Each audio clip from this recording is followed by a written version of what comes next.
कितना अच्छा होता कि जनता जिन प्रतिनिधियों को चुनती है उन प्रतिनिधियों को जनता उनके कार्यकाल से पूर्व हटा भी सकती यदि वो अपना कार्य करने में असफल हो। यह कितना बेहतर होता। इन दिनों संसद के सत्र में चर्चा भी इसी विषय पर हो रही है।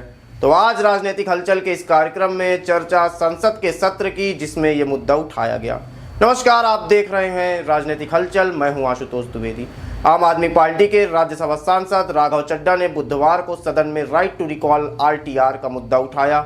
यह एक ऐसा सिस्टम है जिसमें वोटर्स को अपने चुने हुए जनप्रतिनिधि को वापस बुलाने का अधिकार होता है। चड्ढा ने तर्क दिया है कि अगर कोई चुना हुआ सांसद या विधायक अपने काम से वोटर्स को खुश नहीं कर पाता तो उन्हें पद से हटाने का अधिकार होना चाहिए। राघव चड्ढा ने कहा कि राइट टू रिकॉल 24 देशों में है।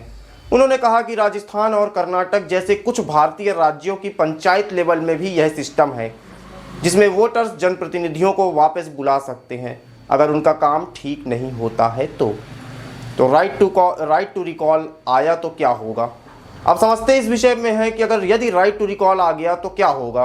राघव चड्ढा के मुताबिक राइट टू रिकॉल वोटर्स के लिए एक इंश्योरेंस सिस्टम की तरह काम करेगा, जिससे उन्हें यह सुरक्षा मिलेगी कि अगर उनके रिप्रेजेंटेटिव अर्थात जनप्रतिनिधि चुनाव जीतने के बाद उन्हें भूल जाते हैं या अपने इलाके को नज़रअंदाज करते हैं तो वोटर्स उनका मैंडेट रद्द कर सकते हैं। हालांकि सदन के ज़्यादातर सदस्य उनके तर्कों से सहमत नहीं दिखे। क्यों मिलना चाहिए RTR का अधिकार, आखिर क्या है इसकी आवश्यकता। आम आदमी पार्टी के सांसद राघव चड्ढा ने तर्क दिया है कि अगर संविधान में प्रेसिडेंट और वाइस प्रेसिडेंट समेत संवैधानिक अधिकारियों को उनके वोटर्स द्वारा हटाने का प्रावधान है तो लोगों को अपने चुने हुए रिप्रेजेंटेटिव को वापस बुलाने का अधिकार क्यों नहीं होना चाहिए। उन्होंने तर्क दिया कि राइट टू रिकॉल तभी लाया जाना चाहिए जब किसी प्रतिनिधि के चुनाव क्षेत्र के कुल वोटरों में से 50% लोग राइट टू रिकॉल का इस्तेमाल करते हों।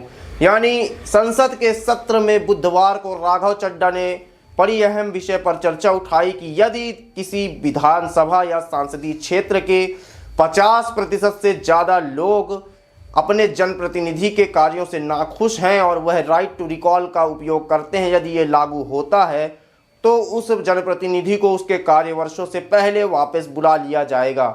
लेकिन अब देखना यह है कि संसद के कार्यकालीन कार्यालय में और सत्र में जारी सांसद में क्या यह विधेयक पारित होता है।